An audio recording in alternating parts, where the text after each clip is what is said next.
السلام علیکم۔ 12 ربیع الاول کی مناسبت سے پورے اسلام آباد میں اس وقت روشنی اور چراغاں ہیں۔ اللہ پاک اپنی رحمت فرمائے اس قوم کے اوپر، اور وہی روشنی اور چراغاں لوگوں کی زندگیوں میں بھی ہو جائے، جہاں بہت ساری اقتصادی مشکلات، کرونا وبا، بے روزگاری، مہنگائی اور بے شمار ایسے چیلنجز ہیں جو ہر ایک پاکستانی کو کچھ عرصے سے درپیش ہیں۔ تو اللہ پاک ان بابرکت دنوں کے سبب، اپنی رحمت کے سبب لوگوں کی زندگیوں میں آسانی فرما دے۔ آج کے دن بہت ساری خبریں ہیں۔ پرائم منسٹر کے ایک سٹیٹمنٹ سے آغاز کریں گے۔ وزیر اعظم صاحب اسلامک ہسٹری سے وقتاً فوقتاً مختلف مثالیں دیتے ہیں، جہاں وہ کبھی کسی جنرل کو لگانے کی بات کرتے ہیں، کبھی کسی جنرل کو ہٹانے کی بات کرتے ہیں۔ تو آج انہوں نے ایک میرٹ کے حوالے سے اسلامک ہسٹری سے دوبارہ مثال دیتے ہوئے بتایا کہ کس طریقے سے اسلامی معاشرے میں میرٹ کے اوپر جو سب سے زیادہ کوالیفائی کرتا تھا اس کو جنرل تعینات کیا جاتا تھا۔ پہلے سن لیں پھر آگے بتاتے ہیں، دکھائیے گا جی۔ آپ اگر اسلام میں یہ جو پچھلی تاریخ ہے، یہ جو ایک دم ساری دنیا میں چھا گئے، اس میں بہت بڑی وجہ میرٹ تھی۔ جو بھی اچھا پرفارم کرتا تھا، جو جنرل، وہ اوپر آ جاتا تھا۔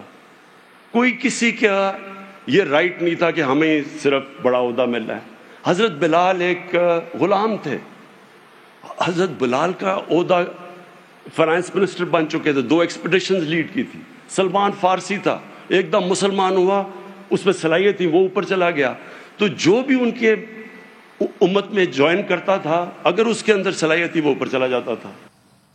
تو اسلامی معاشرے کی مثال دینا بہت اچھی بات ہے، اس کو اپنی ذات پہ نافذ کرنا اصل امتحان ہے۔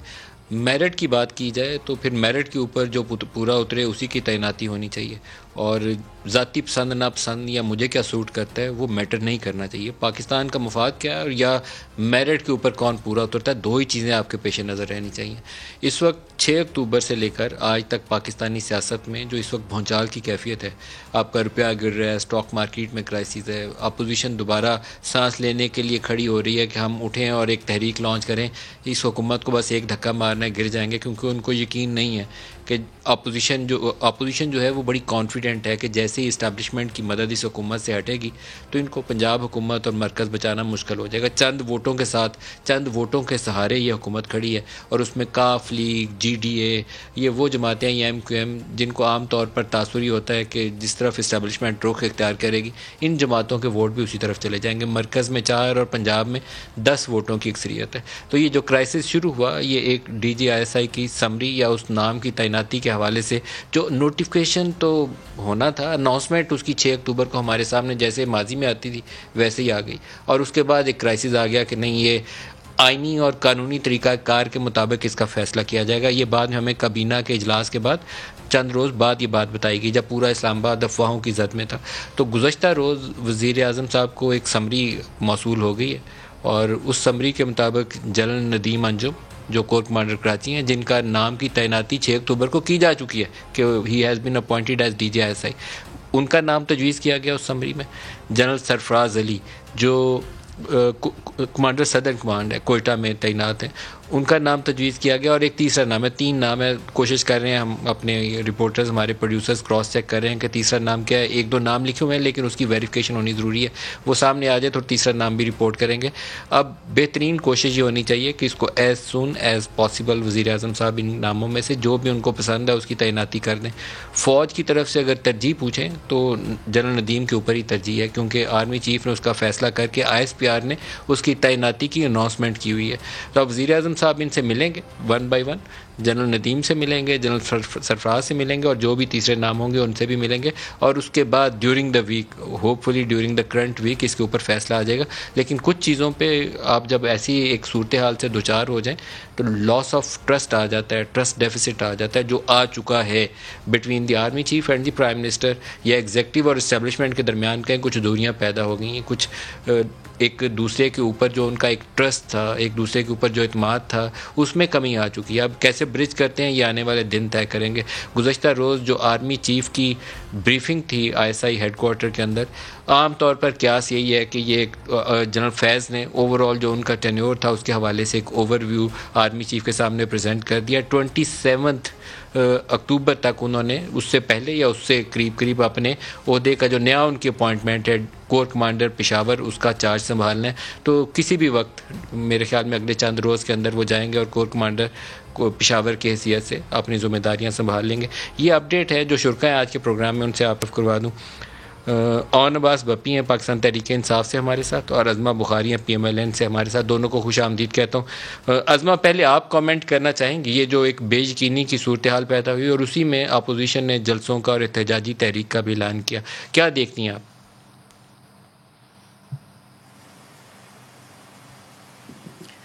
بسم اللہ الرحمن الرحیم. بہت شکریہ ندیم صاحب، اور سب سے پہلے لاکھوں کروڑوں درود و سلام حضور پاک صلی اللہ علیہ وسلم کی ذات کے اوپر اور پوری قوم کو میلاد نبی جو ہے وہ بہت جشن میلاد نبی بہت مبارک ہو. دیکھیے عجیب بات یہ ہے کہ یہ حکومت جو کام کرنے کے ہیں وہ یہ کر نہیں سکتے، اور جو کام ان کے نہیں کرنے کے ہیں وہ ان کو سب کچھ کرنے کا شوق ہے.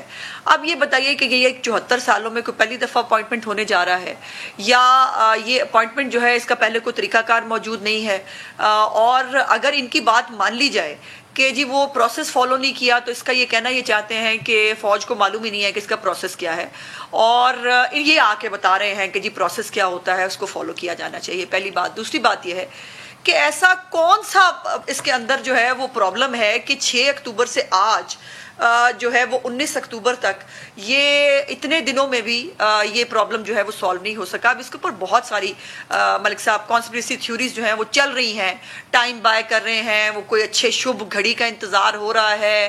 وہ مطلب ابھی جو افسوس کی بات یہ ہے کہ عمران خان صاحب اتنا شاید جو ہے وہ ان کو بہت غلط فہمی ہو گئی ہے کہ جو جعلی اور فیک قسم کا صادق اور امین کا لقب ملا تھا نا ثاقب نثار صاحب کی طرف سے، جو ایک قوم کے وسیع تر مفاد میں ان کو دیا گیا تھا اس وقت، وہ اس کو شاید سچ سمجھ بیٹھے ہیں.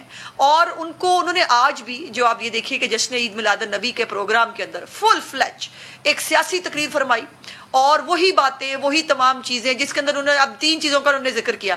انہوں نے کہا کہ وہ انصاف کے لیے جو ہے وہ ساری زندگی کوشش کریں گے. میں پوچھنا چاہتی ہوں کون سا انصاف آج تک آپ 3 سال. اچھا میں یہ باقی ایشوز کی طرف آتا ہوں. پہلے ڈی جی آئی ایس آئی کے حوالے سے یہ کامنٹ بپی صاحب سے بھی لے لیں. بپی صاحب آج ہی کے دن ایک جو فوٹیج ہے ہمارے پاس سامنے آئی ہے جہاں نیوی نے انڈین سب میرین کو ڈیٹیکٹ کیا، اور یہ تیسرا موقع ہے جس کے اوپر باقاعدہ ایویڈنس موجود ہے، ریکارڈ کیا گیا. ایک جو ہمارا لانگ رینج نیوی کا جہاز ہے اس نے جس کے اوپر ریڈارز وغیرہ تعینات ہوتے ہیں، اس نے جا کے اس کو انٹرسیپٹ کیا، جس کے بعد اس نے رخ بدلا اور واپس چلی گیا اپنے پانیوں میں.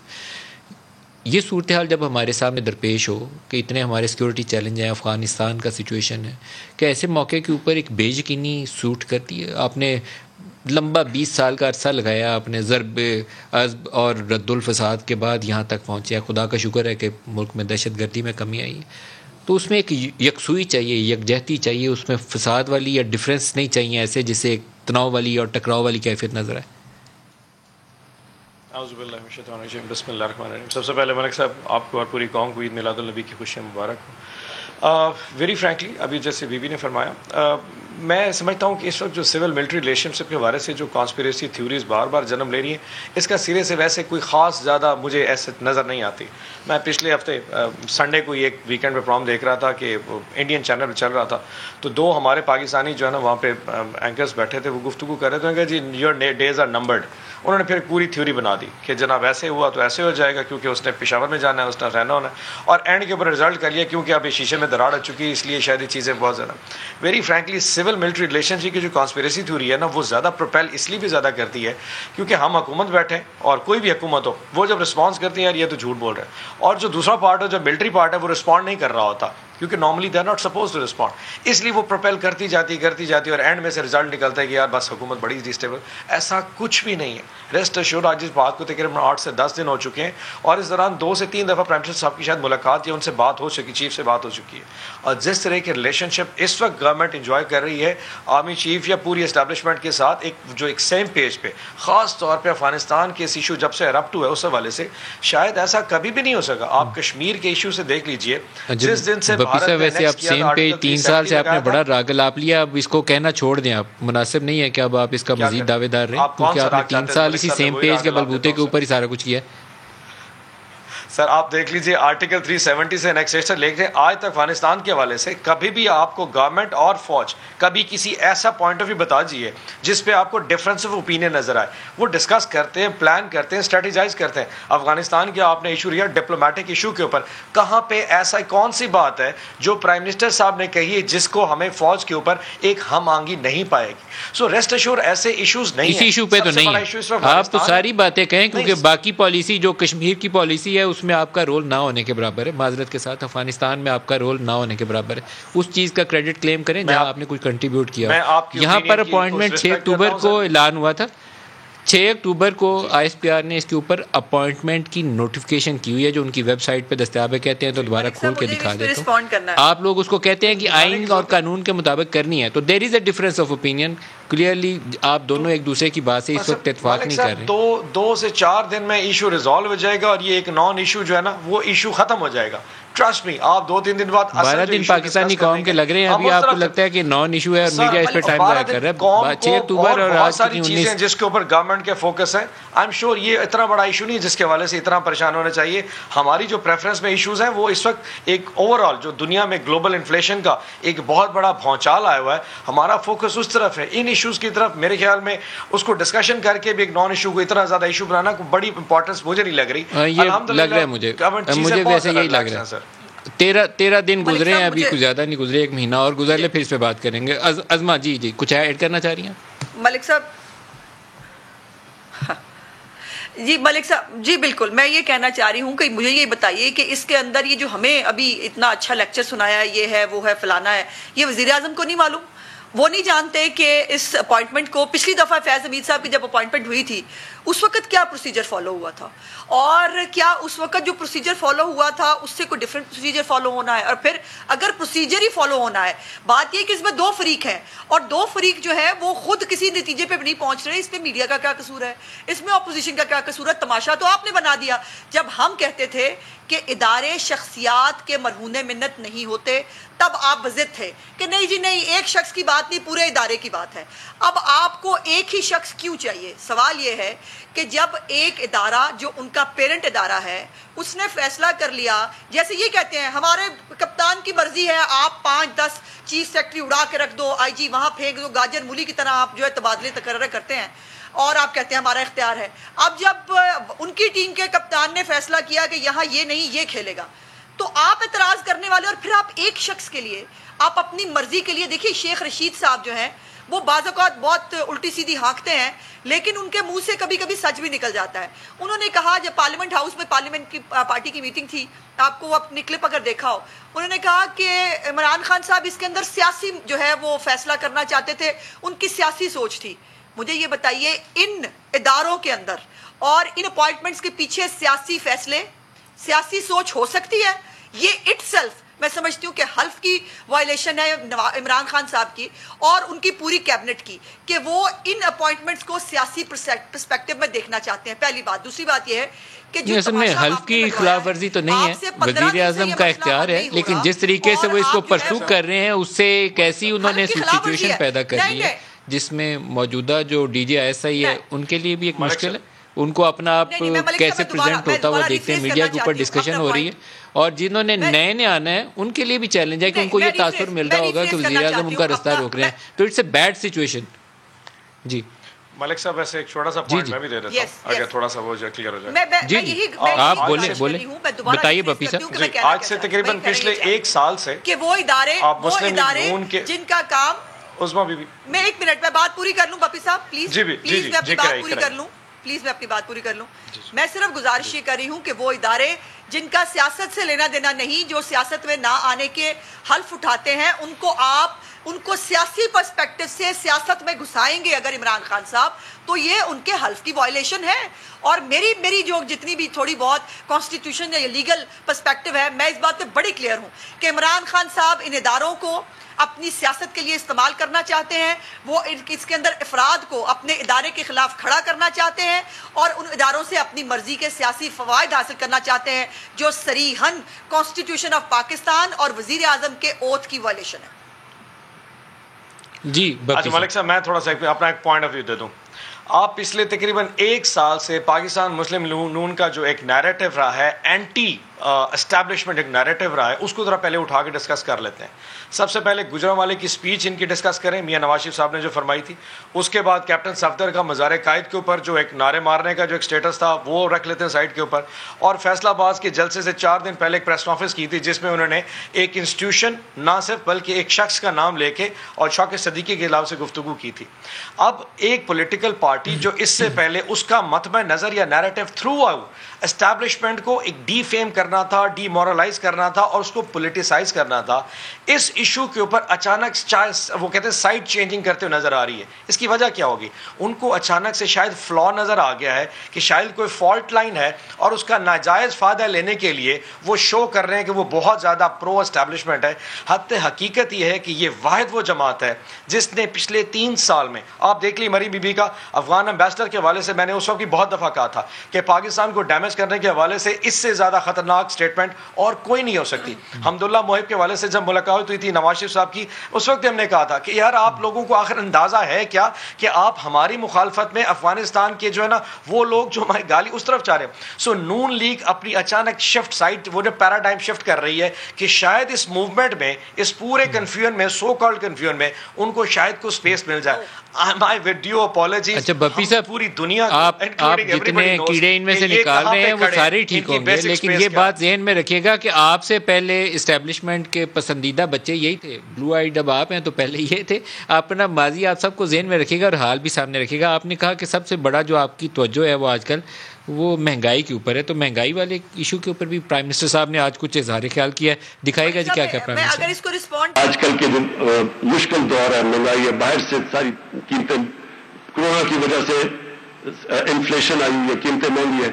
ہم ابھی احساس کا پروگرام شروع کریں گے انشاءاللہ، جس میں ہم نیچے 1.25 کروڑ خاندانوں کو ہم ان کو پیسے دیں گے، کھانے پینے کی چیزوں کی، گندم کے، ان کو ہم سبسڈائز کریں گے. کوئی بھی وزیر اعظم احساس پروگرام لے آئیں، کوئی لنگر خانہ بنا لیں، جب مہنگائی کا لیول یہ ہو کہ کنزیکٹیولی 3 ایئرز آپ کی ڈبل ڈیجٹ انفلیشن چل رہی ہے اور فوڈ انفلیشن جو ہے اس نے لوگوں کو مار دیا ہو.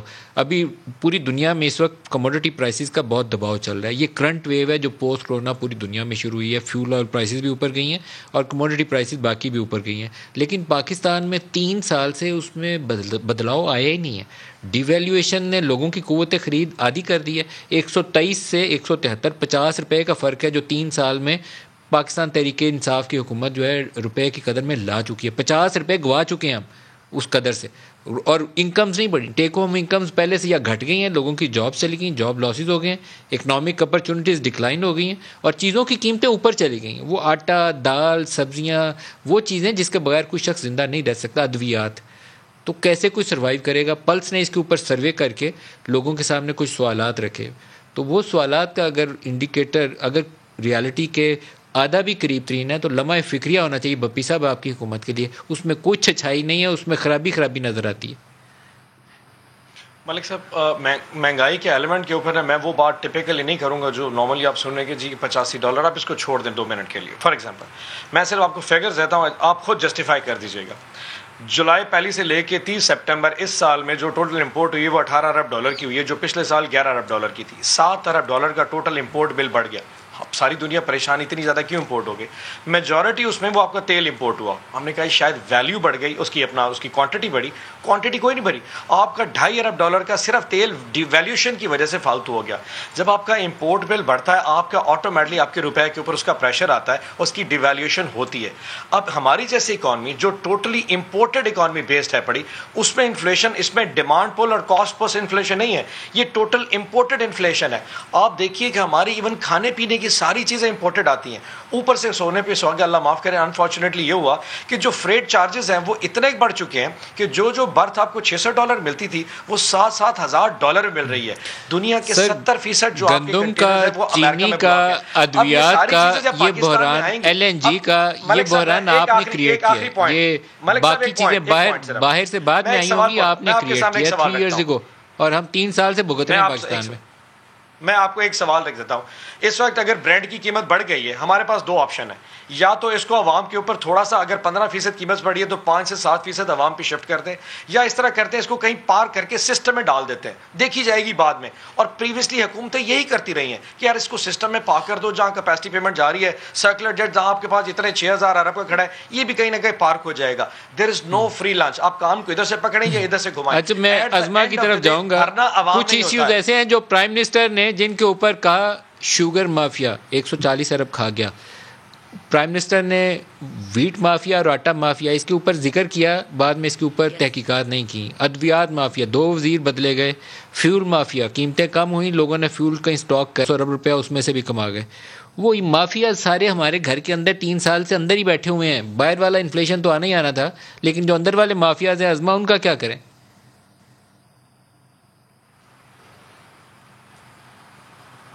دیکھیں, پہلے تو میں چاہ رہی تھی کہ پچھلے ٹاپک کو ہم جلدی وائنڈ اپ کر دیتے. ہمارا کوئی پالیسی شفٹ قطن نہیں ہے بپی صاحب, آپ اپنی جو ہے وہ خاطر جمع رکھیں. ووٹ کو عزت دو کہ مزار قائد پہ نعرے لگانے سے جو ہے وہ پاکستان میں ووٹ کی عزت کو اضافہ ہی ہو سکتا ہے, اس میں پاکستان کے آئین کو کوئی پرابلم نہیں ہے. اور یہی ہم کہتے تھے کہ ایک شخص جو ہے اس کے کرنے کا, یہ دھکے سے کہتے ہیں نہیں آپ پورے ادارے کو گالی دیں, ہم کہتے ہیں نہیں, ادارہ غلط نہیں ہے. ایک شخص نے اگر کوئی اپنے مفاد کے لیے یا کسی کو فائدہ پہنچانے کے لیے کوئی اگر پاکستان کے لیے کوئی غلط کام کیا ہے تو اس کو اس کا جواب دے ہونا چاہیے, بٹ نہیں ان کی مزار قائد پہ ہلڑ بازی نہیں کرنی چاہیے تھی. باہر نکل کے آپ ووٹ کو عزت دو, فاطمہ جناح زندہ باد نعرہ لگائیں, بہت اچھا لگتا ہے, لیکن اندر ہلڑ بازی نہیں کرنی چاہیے تھی. نامناسب جو چیز ہے وہ نامناسب ہے. آپ پرائسز کے اوپر آ جائیں, جو سوال ابھی والا ہے.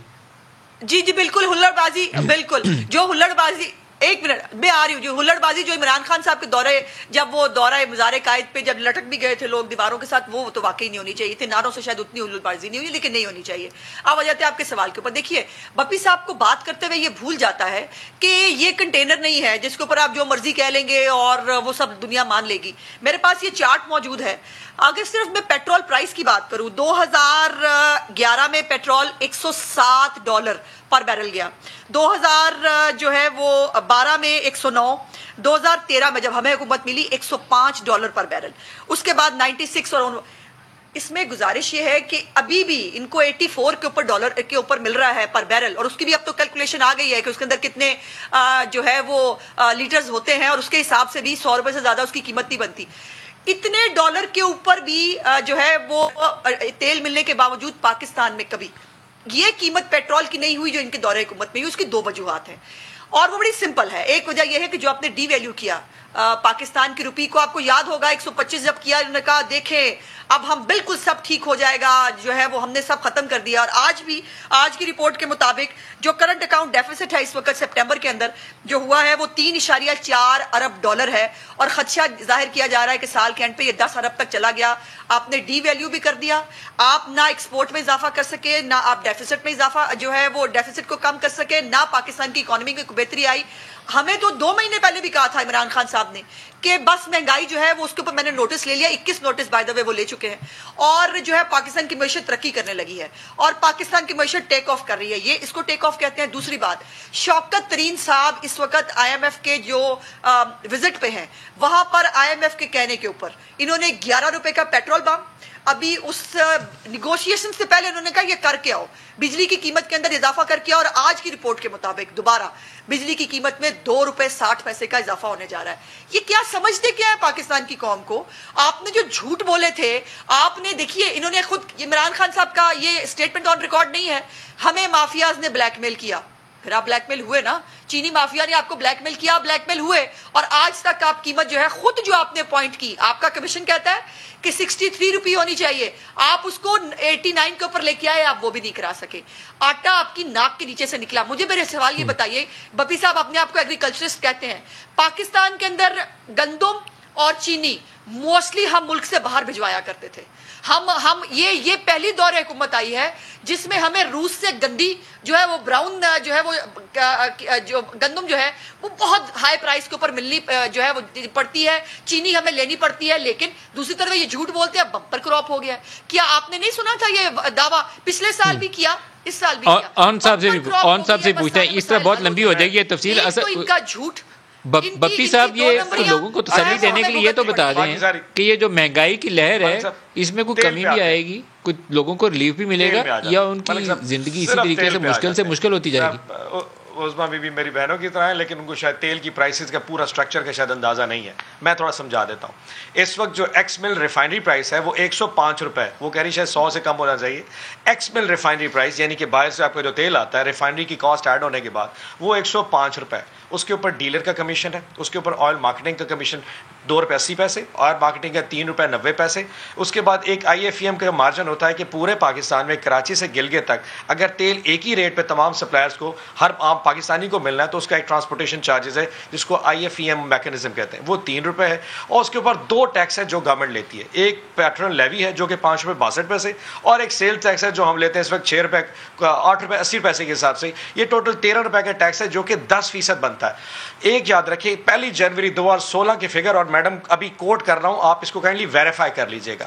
آپ ہی کے دورے کی حکومت میں جب اس وقت ڈالر تقریباً اس وقت $50 پہ تھا, 52% ٹیکس وصول کیا کرتے تھے, 52%. میں کوٹ کر رہا ہوں, جیسے بریک آئے گی آپ بے شک ویریفائی.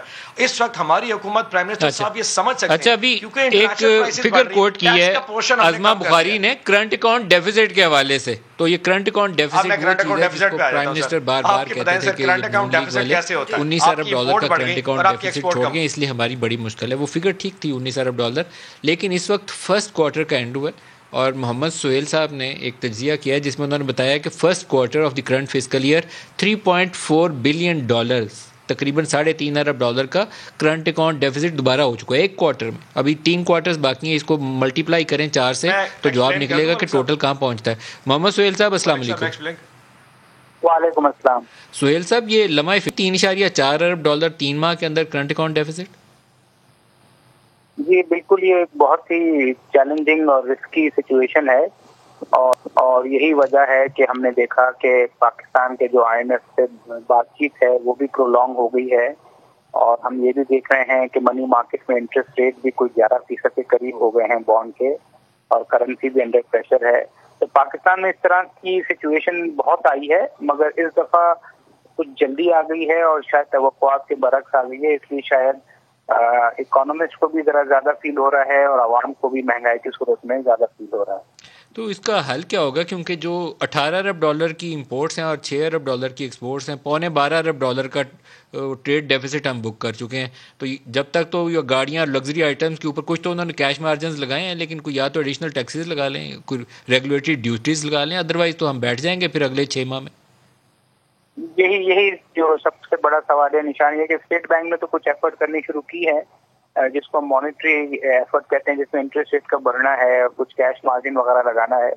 مگر اصل میں ہونا یہ چاہیے کہ یہ جو مہنگی چیزیں ہیں, امیروں کی چیزیں ہیں, لگژری آئٹمس ہے, اس پہ ٹیکسز لگنے چاہیے, اس پہ ڈیوٹیز لگنی چاہیے. مگر اس کی باتیں تو ضرور ہوئی ہیں, مگر منسٹری آف فائنانس کی طرف سے شاید اقدامات اتنے نہیں ہوئے جتنے ہونے چاہیے.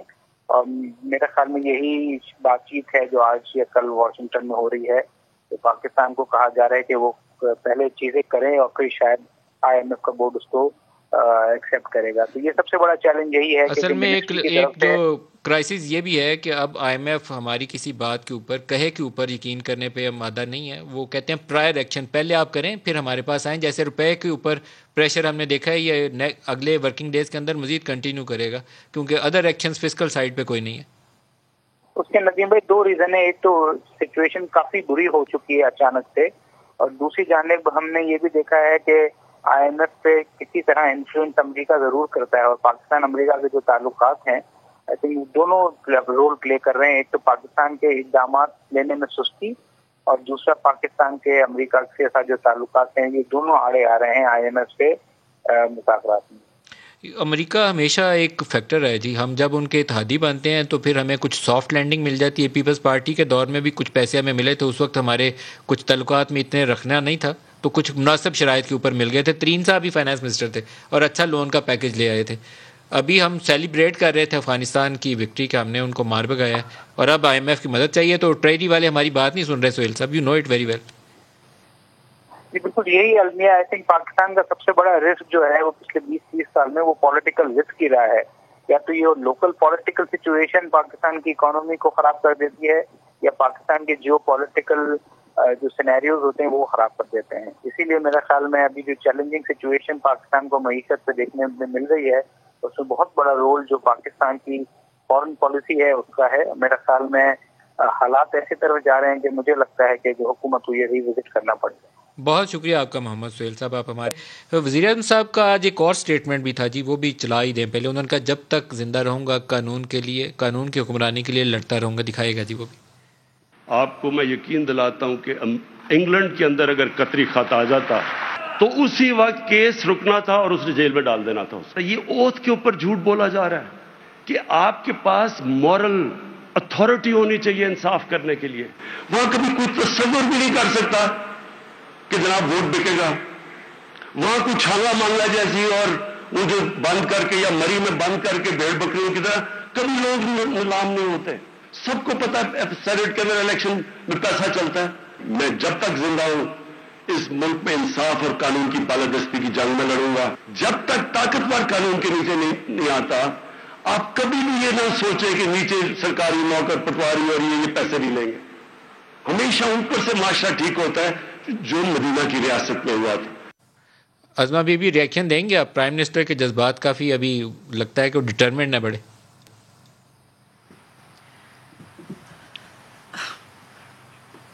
نہیں, پرائم منسٹر تو جی پتہ نہیں وہ کون سی دنیا میں رہتے ہیں. وہ خود ہی بتاتے ہیں حوروں والے ٹیکے اور پتہ نہیں کیا کیا ان کو نظر آتا ہے. اس پہ تو اب میں کیا کہوں. پہلے تو بات یہ ہے کہ واقعی انہوں نے بہت قانون اور انصاف کے لیے جو ہے وہ جدوجہد کی ہے اور بڑے لوگوں کو انصاف دلایا. ندیم بابر کو دیکھا نا, انصاف مل گیا کہ اربوں روپیہ ڈکار کے وہ نکل لیے. جو ہے عامر کیانی کو انصاف مل گیا, اربوں روپیہ انہوں نے کما لیا, بڑا اچھا ان کو انصاف مل گیا. جو اپنے ہمارے جہانگیر ترین صاحب ہیں ان کے لیے ظاہر ہے کوئی کیس نہیں چلایا جا سکتا, ان کو انصاف مل گیا ہے. ان کے لیے کوئی بنا تھا خود ہی اپنے لیے نیچے جو ہے وہ کمیشن بنا کے آپ ان کو کلین چٹ دے کے بھیج دیا. اس کے بعد بزدار صاحب کو آٹا جو ہے وہ انہوں نے ہمارا آٹا اسمگل کرا دیا. ہمارے وزیر صاحب کہتے ہیں ہمیں نہیں پتا آٹا کہاں گیا, ان کو انصاف مل گیا. اور رنگ روڈ والوں کو انصاف مل گیا جنہوں نے رنگ روڈ بننے سے پہلے جو ہے اربوں روپے جو ہے وہ کھا لیے. تو واقعی لوگوں کو تو انصاف انہوں نے ضرور دلایا. لیکن عمران خان صاحب کو یہ بھول جاتا ہے کہ یہ جو ہمیں جو ہے وہ اگزامپل دیتے ہیں ریاست مدینہ کی, اور کبھی وہ لندن میں گھس جاتے ہیں کبھی وہ, تو وہ ان کو قطری خط بڑا یاد رہا. قطری خط ہم نے تو پیش کیا تھا, وہ علیحدہ بات ہے کہ اس کو کروبریٹ نہیں کرایا گیا ایز ایویڈنس. وہ کیوں ہوا کیسے ہوا یہ ہم نے دیا نا اسلام آباد کے اندر ہائی کورٹ کے اندر جو سپریم کورٹ میں اس کو خود ہی نہیں پریزنٹ کیا عظمہ بی بی. وہ آپ نے ابتدائی طور پر دیا لیکن سپریم کورٹ میں آپ نے اس کو ایز ایویڈنس خواجہ حارث نے اس کو نہیں پریزنٹ کیا. جی چونکہ اس کو کروبریٹ نہیں کیا گیا. میں وکیل ہوں نا جی, اگر نیچے لوور کورٹ ایک منٹ میں بپی صاحب سے لے لوں, بریک قریب آ رہی ہے. بپی صاحب آپ بھی اس پہ کامنٹ کریں گے؟ میں بپی صاحب سے بھی لے لیں. بپی صاحب مجھے آخری بات کر لینے دیں. ملک صاحب مجھے آخری. جی جی جی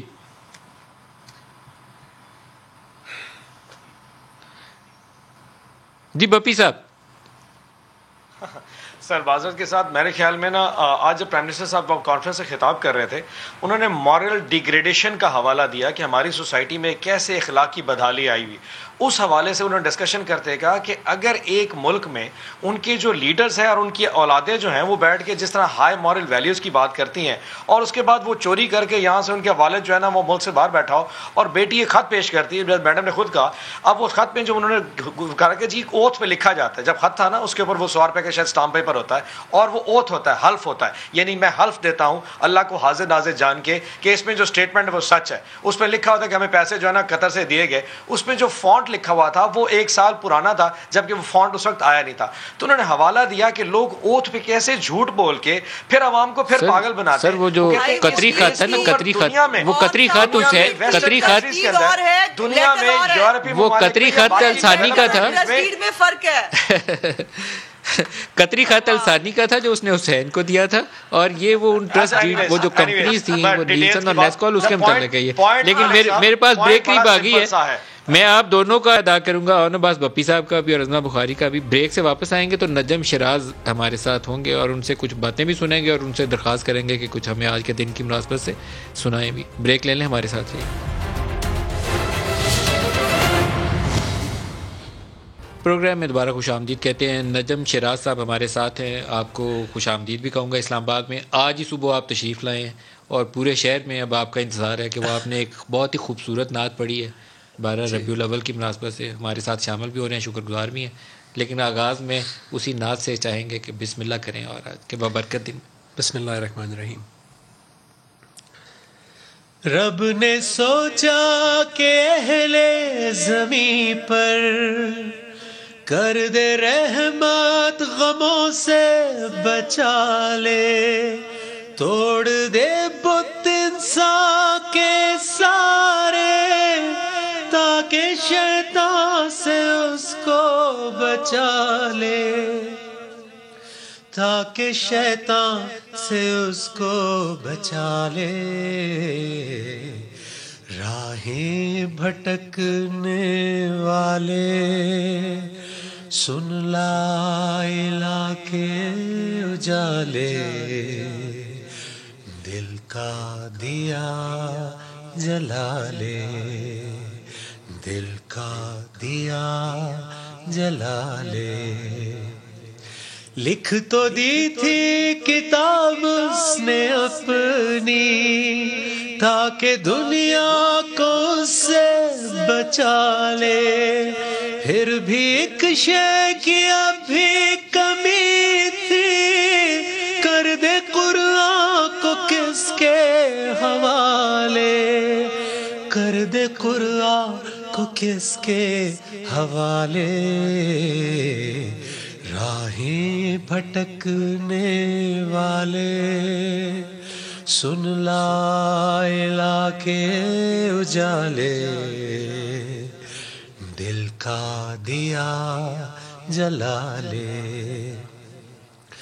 اس نے بھیجا اپنے نبی کو, اندھیروں سے سب کو نکالے, نہ تھی طاقت زمین آسمان کی کہ امانت کو تیری اٹھا لے, کہ امانت کو تیری اٹھا لے.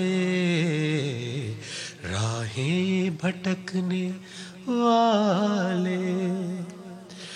پھر محمد کا جب نام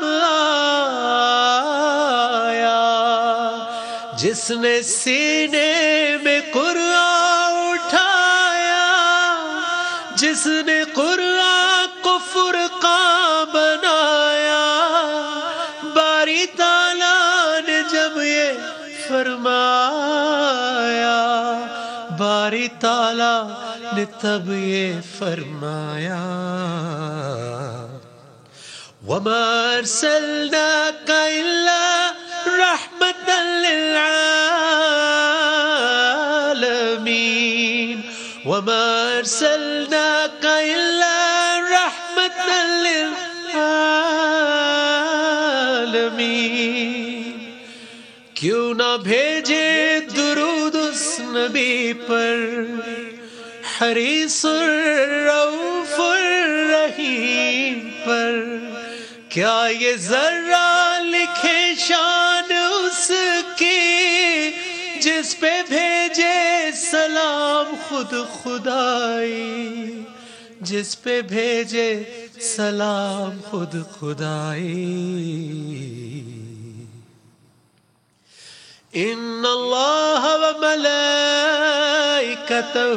یصلون علی النبی, یا ایہا الذین آمنوا صلوا علیہ وسلموا تسلیما.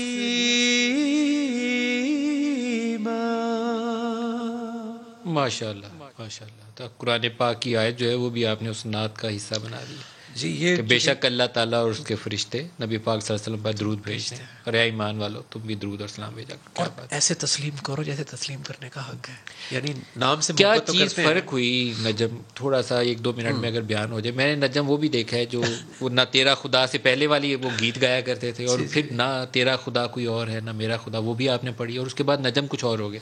کیا چیز تھی جس نے بدلا اندر سے, کون سی چیز تھی گھڑی تھی جس نے دل کے اندر تبدیلی لائی؟ 2 چیزیں, ایک تو گلٹ تھا, اللہ کو جاننے کی خواہش تھی, اور رائٹ ٹائم پہ رائٹ استاد بابر بھائی جنہوں نے یہ لکھی نعت بھی اور ہم بھی, یہ نعت بھی ان کی لکھی ہوئی یہ ہے؟ نعت بھی ان کی لکھی ہوئی ہے، کیونکہ جب تک سوالوں کے جواب نہیں ملتے صرف ایموشن سے کام نہیں چلتا، انٹلیکٹ بھی سیٹسفائی ہونا چاہیے کہ آپ کو لاجیکلی بھی سمجھ میں آئے، انٹلیکٹ بھی آپ کا کنونس ہو جائے اور ایموشن بھی ساتھ ہو، پھر جا کے انسان کنونس ہوتا ہے اور پھر ایمان آتا ہے. اس سے پہلے کور پہ تو ہوتا ہے ایمان کہ اللہ کی کتاب ہے، اس کے اندر نہیں ہوتا، اس لیے ہم ڈاواڈول ہو جاتے ہیں. جب وہ اندر سے آتا ہے اور سوالوں کے جواب ملتے ہیں اور ہم کلیئر ہو جاتے ہیں، پھر ہمارا سٹیپ فرم ہوتا ہے، پھر ہم پیچھے نہیں ہٹتے. تو ایک شخص ہے جس کا میں بڑے دل سے قدردان ہوں، جنید جمشید. جی جی جی. وہ پرائم اپنی میں پوری دنیا جب اس کے گانوں پہ جھومتی تھی، وہ ایک ایسی راہ پہ نکلا اور پھر اس پہ قائم رہا مرتے دم تک، اور اللہ تعالیٰ اس کو اسی راہ میں لے گیا. وہ اللہ کے دین کی تبلیغ کرتے کرتے ہی دنیا سے رخصت ہو گیا. بڑا آدمی تھا وہ، اس کی بھی نعتوں میں اللہ تعالیٰ نے ایسی خوبصورتی ڈال دی تھی، دل میں اثر کرتی تھی. تو آپ مطمئن ہیں اس کے بعد آپ میں کہیں لگا تو نہیں کہ میں نے یہ واپس چلے جاؤں، وہی ٹھیک تھا؟ نہیں. اب تو 20 سال ہو گئے اور 8 سال پاپ میوزک سے نکلے ہوئے ہو گئے، اور 8 سال بھی اس لیے لگے کہ پورا ایک یعنی اوور نائٹ نہیں ہوا. 8 سال میں آدمی تیار ہوتا ہے مینٹلی ہر لحاظ سے، پھر اس کے بعد میں اس میں سے نکلا ہوں. سو یہ تو کبھی شائبہ بھی نہیں ہے، بس اطمینان ہے، سکون ہے اس میں. صرف یہ ہوتا ہے کہ میں ایم ناٹ ڈوئنگ انف، میں اس سے زیادہ کرنا چاہیے، کر سکتا ہوں ملک کے لیے، اور جو اللہ نے اسکل دیا ہے، روشنی دی ہے، آئی کین ڈو اے لاٹ مور. مجھے شاید میری کوتاہی ہے، مجھے اس سے زیادہ کام کرنا چاہیے.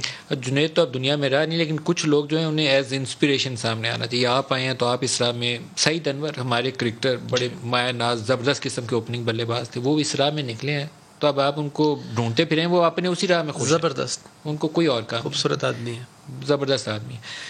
ایک آپ سے میں نے فرمائش کرنی ہے جو جی، میرا آل ٹائم فیوریٹ ہے. جب بھی میں نجم سے ملتا ہوں جی ایک درخواست ضرور کرتا ہوں، چاہے مجھے کہیں بھی مل جائے، میں کہتا ہوں مجھے 2 لفظ اس کے پڑھ کے سنا دیں. نہ تیرا خدا کوئی اور ہے، نہ میرا خدا کوئی. کیوں نہیں دیکھتا اس جہان میں ہر شے لامحدود ہے، جب اٹھی نگاہ تو جھک گئی، یہ معاملہ کچھ اور ہے. اللہ اللہ اللہ، یہ پہاڑ درخت اور کائنات سب جھکے ہوئے ہیں سجود میں، نہ تو بن سکا نہ بنا سکا وہ، نہ پھر بھی تجھ سے جدا ہوا. یہ سب سیکھے ہیں فیصلے، تو جان کر بھی انجان ہے، نہ تیرا خدا کوئی اور ہے، نہ میرا